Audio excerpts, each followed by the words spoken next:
Welcome back.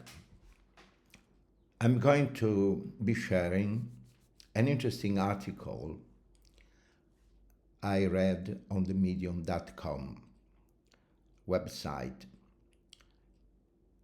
The title of this article is Sensemaking in 2025 Trump Tariff Edition. And this article was written by Jordan Hall. Jordan Hall is a sharp mind. He has original and innovative ideas, deep and complex concepts, as well as an exceptional vocabulary. He studied at the Harvard University, and he was fascinated by the idea that industries, economies, and societies are, as a whole, can be, as a whole, entirely disrupted by technology, delivered in the right way at the right moment.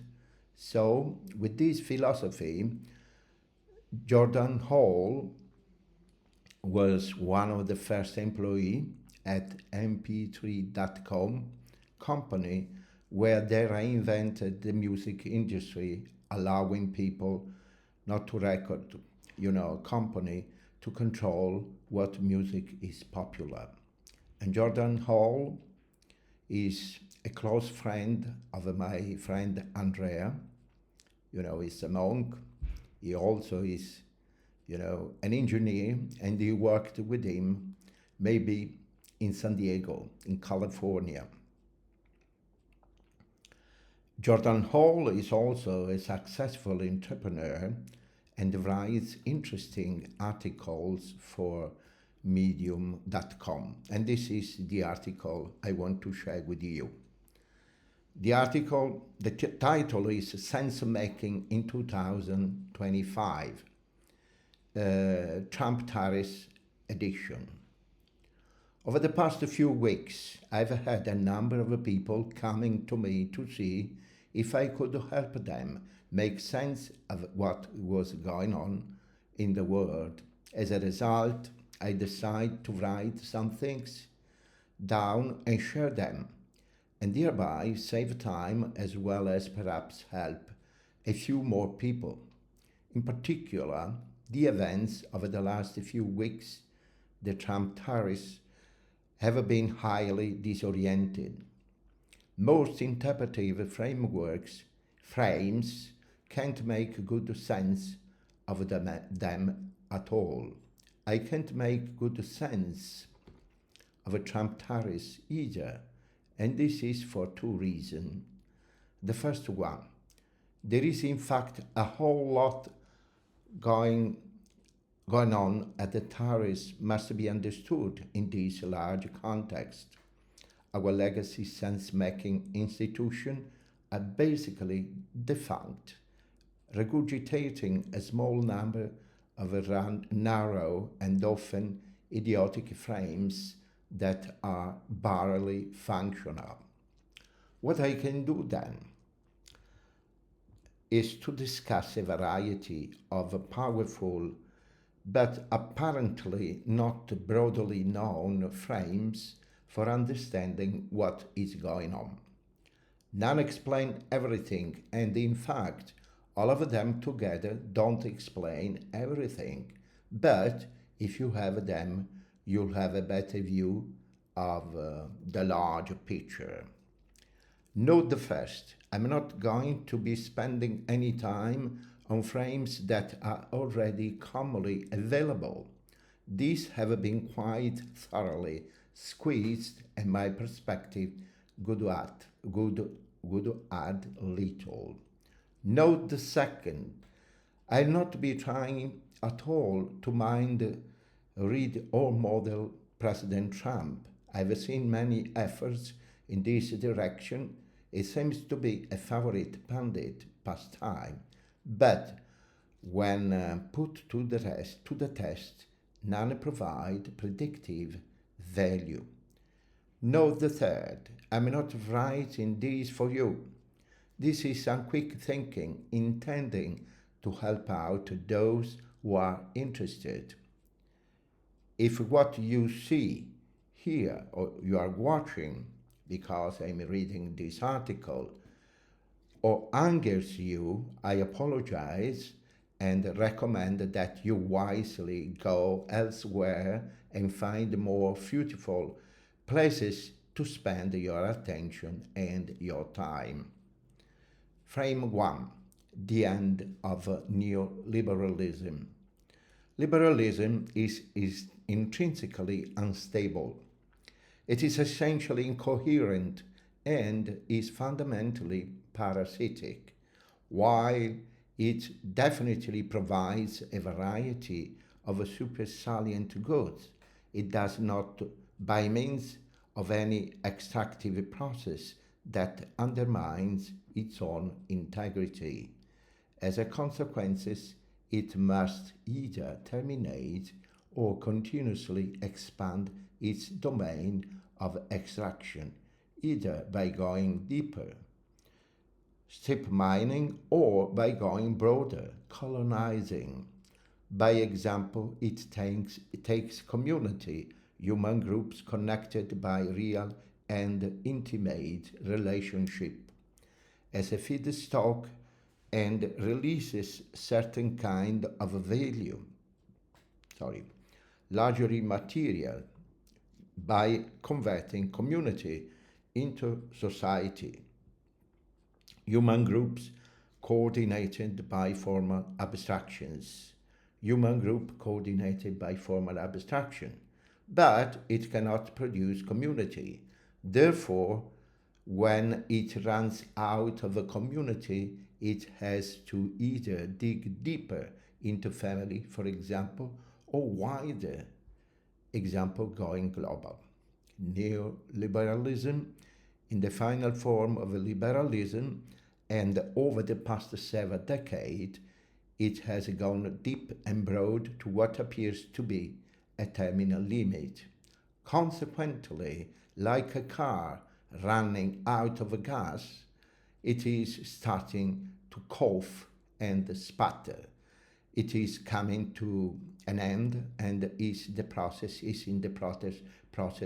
to collapse one way or another. This fact is not lost on a critical mass of global elites, though it is lost on the more midweight portion of that class.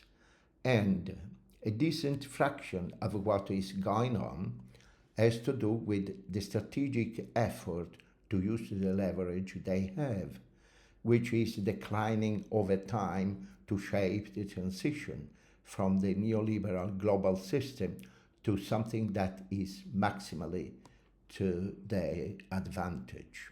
This may or may not be to your advantage, of course, and I don't know enough about the intimate details of who is doing what or where to say anything precise about that. But the good news is, because the final decrepit stage of neoliberalism has been largely to the disadvantage of most for a long time in the areas that are most meaningful, meaning itself, the net result is likely to be a general improvement. So we may very well see a really significant increase in the price of consumer goods, aka bullshit, at Walmart, or perhaps to end of Walmart as an economic entity, we will also generally see trends towards things like an increase in true wealth. Frame number 2: the fourth industrial revolution.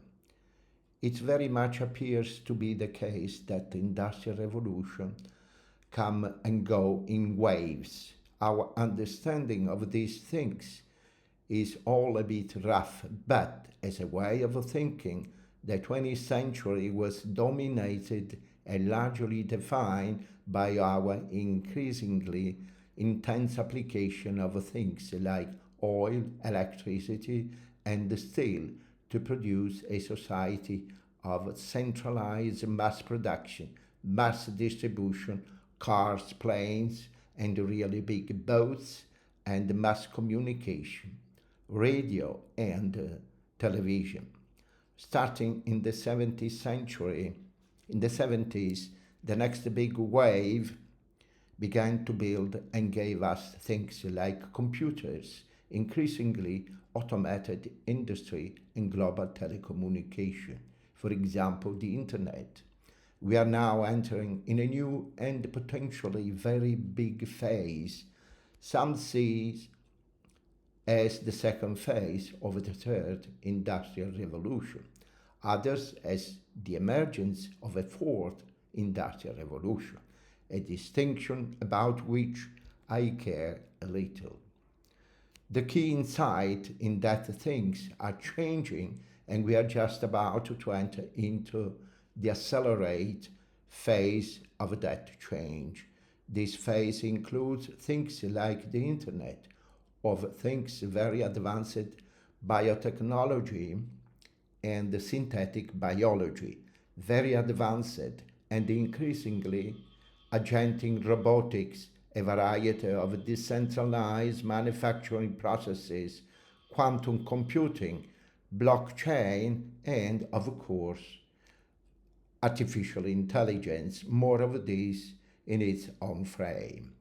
I'm not going to go into details here, but for example, where in the past 100 years t-shirt manufacturing became a function of a gigantic mass production centers combining low-cost human and automated labor with global distribution chains, as we move into this new phase, t-shirt might be printed or grown using synthetic biology in one-off bespoke fashion at a local center and transported by flying drones to your house. Consider how printing moved from centralized industrial presses to millions of desktop printers in home and offices.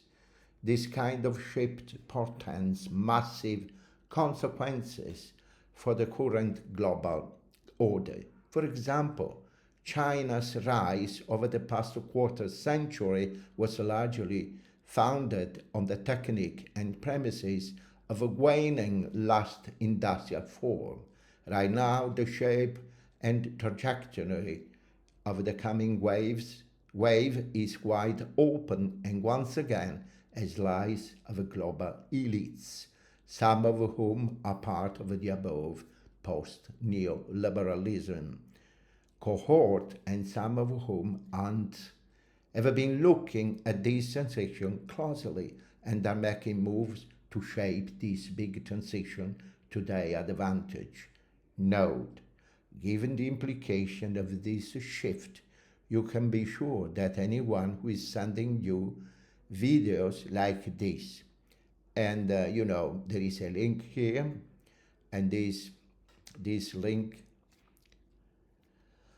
it's about, no, this video is either, either lying to you or outing themselves as a useful idiot. And the video is a MAGA advertisement and shows workers why they are sewing clothes and other assembling mobile phones. And finally, there is an ADS, Make America Great Again. And the frame number 3 is the end of the post-war second American hegemony. From 1945, and then with a step function at the collapse of the Soviet Union, the United States entered into historical singular moment as the global hegemon. That period is also coming at the end.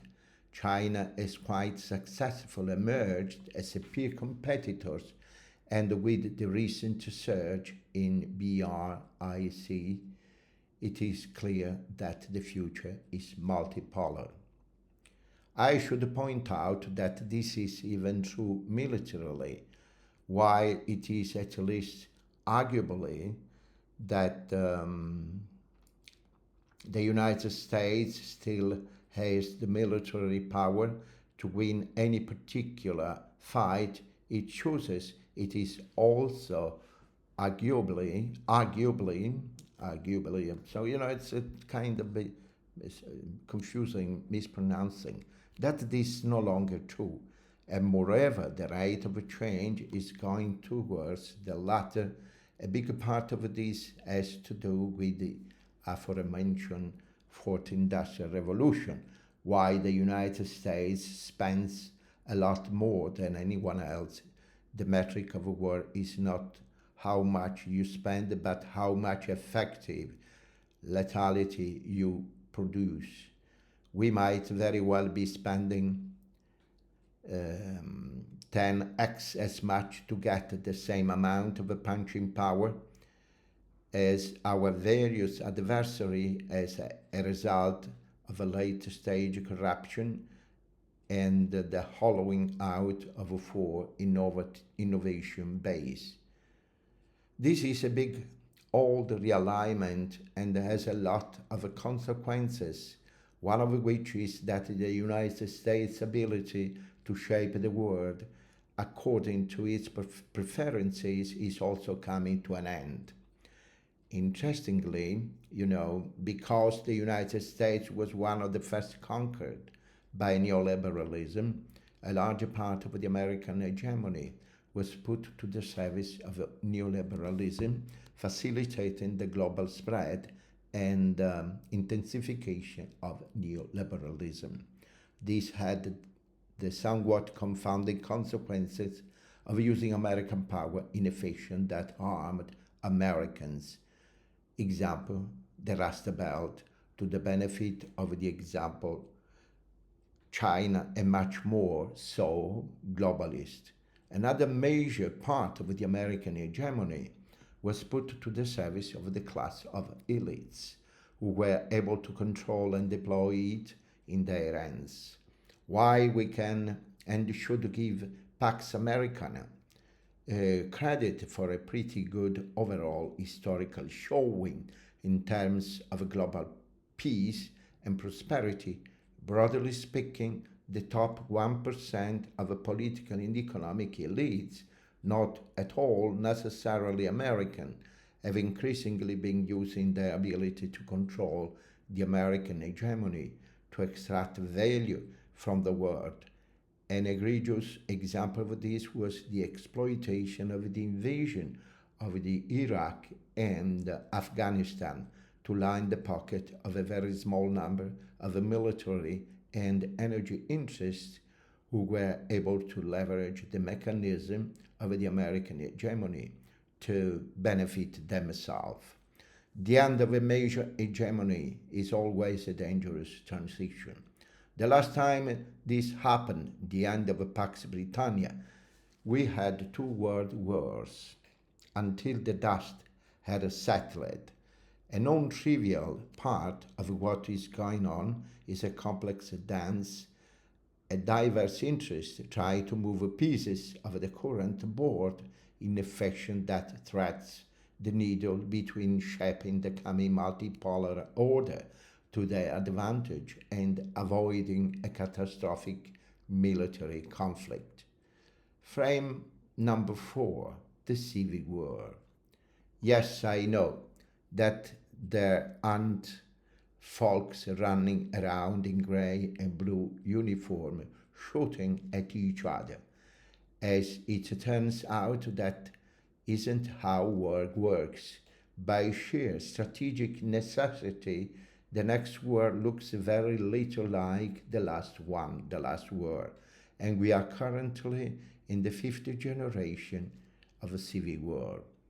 5th generation warfare is a form of a conflict that is largely non-kinetic, decentralized, and psychological, a war of a narrative, perception, and influence rather than bullets, bombs, or battalion. It is insidious, obscure, and we are immersed in it. By definition, it is impossible to have a certainty about who is on what team and what exactly they are doing. But for illustrative purpose, let's carve out something of a game board to make some sense of things. Right now, in the United States, we have something of a coalition on the right that include MAGA, MAHA, and Doge cohorts. Notice that even within this coalition there are myriad fissures and worse within worse. Arrayed against them are the legacy left, aka the Democrats, big chunks of the legacy institution order, media, the academy, and most of establishment government, the IC in particular. Big chunks of the legacy right, aka the Republicans, globalists, China, etc.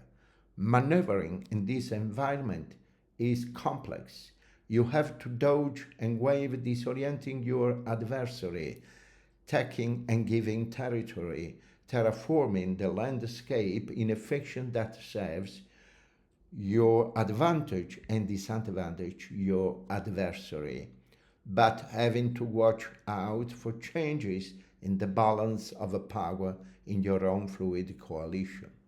A meaningful portion of what is happening is this dodge and wave. The last frame, frame 5, the rise of artificial intelligence. You've probably noticed that AI has become a thing. What you might know is that an increasing portion of the elites, particularly the technology elites, have concluded that is the thing.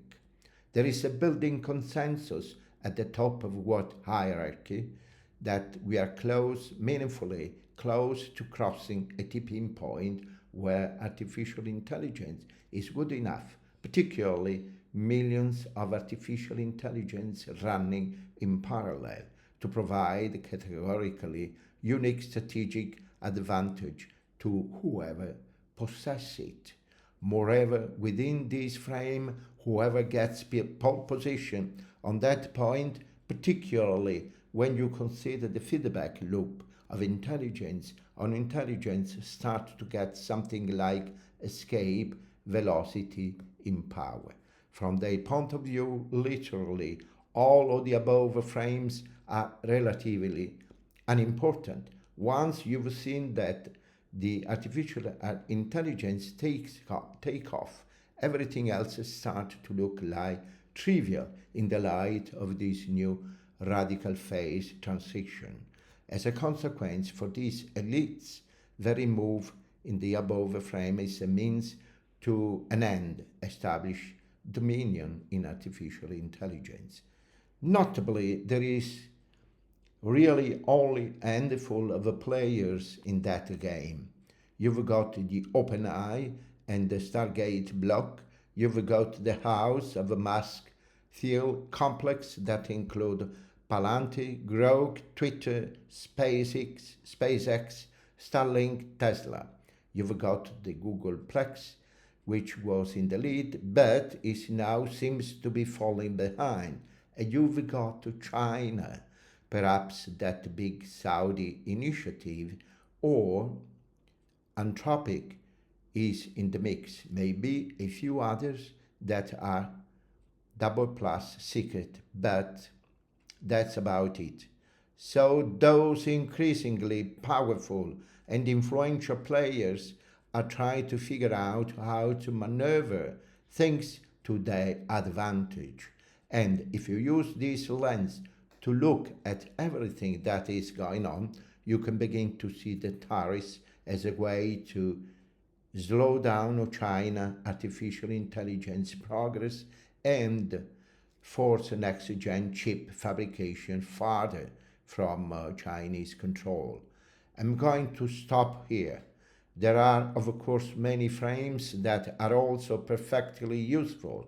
This is by no means an attempt to provide a comprehensive nor even sufficient model. Rather, as I said, to begin to hand out a few useful and not broadly enough understood frames. Notice that these are not all mutually exclusive, sorry. In fact, most of them are highly entangled. That is how reality works, and a lot is going on all at once, and it's all really happening.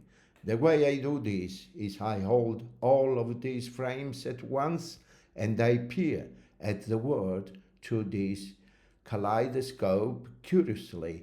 Sometimes something pops out as pretty clearly true. Example, COVID was a lab leak. Sometimes all I get is a rough heuristic to help make choices. Example, let's wait on what whole COVID vaccine thing. Sometimes it's all just very unclear. Well, I hope that was helpful.